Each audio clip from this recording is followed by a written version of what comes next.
Welcome to this week's Ironhorse Report. I'm Command Sergeant Major John Joya, Command Sergeant Major of the Multinational Division Baghdad and the 4th Infantry Division.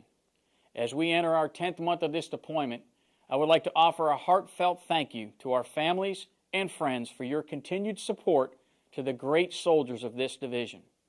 This week, Staff Sergeant Kelly Collett focuses on the job of vehicle gunners here in Baghdad. And then, Lieutenant Colonel William Geiger, our Deputy Chief of Staff, is the center of this week's Iron Horse Family Album. Specialist Cox will then take us to Forward Operating Base War Eagle, where the Stryker Brigade soldiers are helping to beef up the Iraqi police forces. And finally, we'll bring you this week's Moment of Valor. But first, Staff Sergeant Vin Stevens takes us to the Rashid District, where formerly displaced families are finally returning home. 250 families returned to the jihad community in Baghdad's Rashid district recently. The government of Iraq, local leaders from the jihad community, and Iraqi security force leaders held a ceremony to welcome the displaced families back to the Shishan neighborhood. Soldiers from the 1st Regulars Battalion, 22nd Infantry Regiment, joined the leaders in the ceremony and provided security for the event. The 1st Battalion, 22nd Infantry Regiment, assists the soldiers of the 1st Battalion, 53rd Brigade, 14th Iraqi Army Division with security for the jihad community. The Regulars Battalion is part of the 1st Brigade combat team of the 4th Infantry Division and is currently serving a 15-month tour of duty in southern Baghdad. Reporting for 1st Brigade Public Affairs, 4th Infantry Division, I'm Army Staff Sergeant Vin Stevens, Multinational Division Baghdad, Iraq.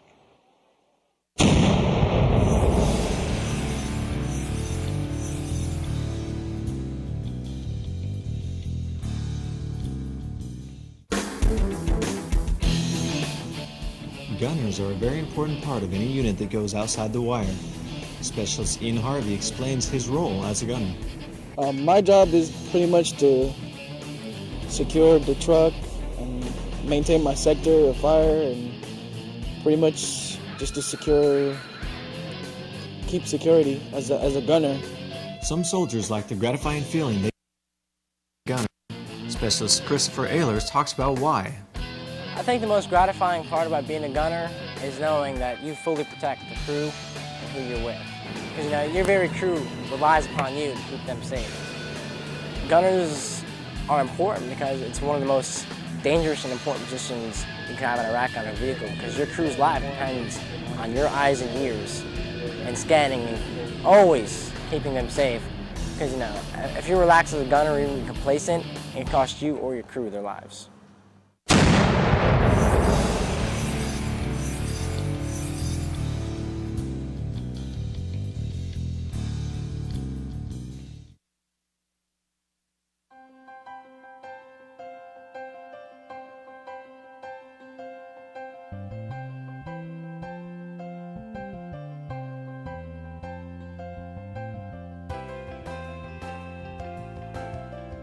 I'm Lieutenant Colonel William Geiger. I'm from the 4th Infantry Division. I'm the Deputy Chief of Staff. I grew up in Atlanta, Georgia, and I have a family of 9. I'm number 7 in the line of 9. I have 5 brothers, 3 sisters. I actually have 4 older brothers and 2 older sisters. What makes my family special to me is, like I said, you have 9, you have pretty much a baseball team that you can put out there. Of course, I miss all my brothers and sisters. I miss my more immediate family, my wife Sally and my son William and my daughter Maggie Lou, but they support me wholeheartedly. They have for the past couple of deployments I've done. I mean, it's not my first time. Hard part about anything is being away from your family, both the immediate and extended one. So it's just hard, but knowing that they're there supporting you and sending you support, either email, package, a letter, it makes all the difference.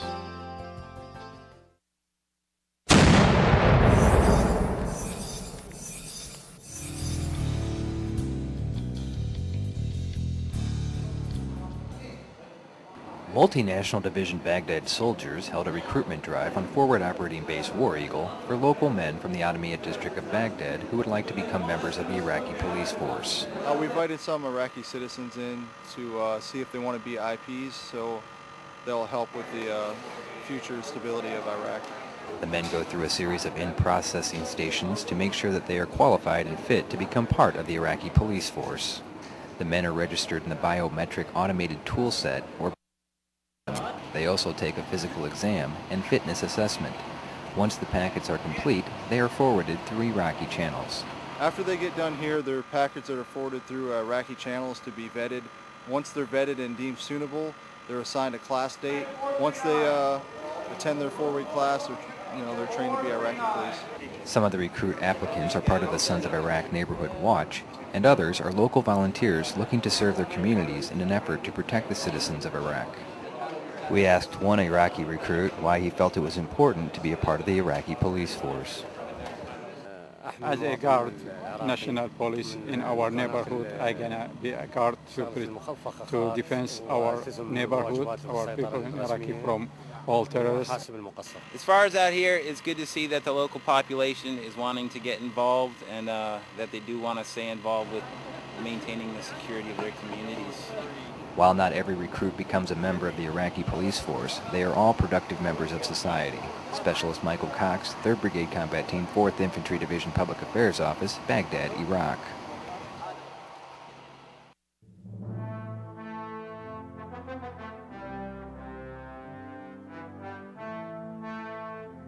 On the morning of March 27, 2008, Steel Company with the 1st Combined Arms Battalion, 68th Armor Regiment, 3rd Brigade Combat Team, 4th Infantry Division, had been in direct fire contact with Special Groups for over 48 hours. They received reports that Special Groups forces would attack the Iraqi Security Force checkpoints in operational environment Steel. 3rd Platoon was ordered to counterattack, to seize the Route Gold IA checkpoint, and to destroy the Special Groups forces to prevent enemy penetration of OE Steel. 3rd Platoon maneuvered southeast along Route Gold into the fire, knowing it was heavily outnumbered and knowing it was entering a dangerous and confusing fight. Staff Sergeant Danny Key and others dismounted under heavy fire and moved more than 200 meters southeast along storefronts. At the peak of the fight, Staff Sergeant Key low-crawled to the exposed rooftop and fired the AT-4, hitting and destroying an enemy PKC team and discouraging other enemy positions. Still under fire, Staff Sergeant Key and other dismounts vacated the building and moved back to the trucks. Outnumbered more than 10 to 1, Staff Sergeant Key and his team assaulted the enemy position and the checkpoint, forcing anti-Iraqi forces to their initial fighting positions. The courage, calm leadership, and endurance of Staff Sergeant Key prevented the Special Groups forces from completely overrunning the Route Gold checkpoint and from penetrating into OE Steel. For his actions that day, Staff Sergeant Key was awarded the Bronze Star with V device for valor. Well, that's going to wrap up this week's episode of the Ironhorse Report. Of course, you can always watch this episode or any other episode of the Ironhorse Report by logging on to www.hood.army.mil/4ID. Thanks for watching. I'm Command Sergeant Major John Joya. Have a steadfast and loyal day. Iron Horse.